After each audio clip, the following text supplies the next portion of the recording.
Really anybody can develop a cataract, and it's primarily associated with aging, and most people in their 60s, 70s, 80s will develop a significant cataract.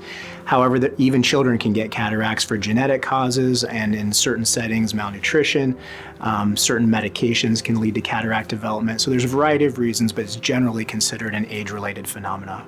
Some of the things that people notice most commonly are things like difficulty reading street signs, difficulty with fine print, or glare and halos from oncoming headlights. Those are some of the early signs that people notice as they start to develop a cataract. The technology for cataract surgery is continually evolving.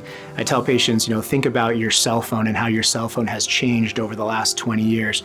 Similarly, there's been, very parallel, rapid development in the technology for cataract surgery. There are many different types of lens implants that can go inside the eye at the time of cataract surgery. So for patients that have a visually significant cataract, we have the ability to make a very small incision, come in with an ultrasound probe, use sound waves to break up that cloudy lens material, and then remove it through that very small incision. Then through that small incision, we inject a lens that's been rolled up like a scroll, goes into the eye, unfolds into position where your old lens used to be. That lens implant has been measured specifically for your eye. We take measurements before surgery that help us to know what lens will give you the best possible visual outcome.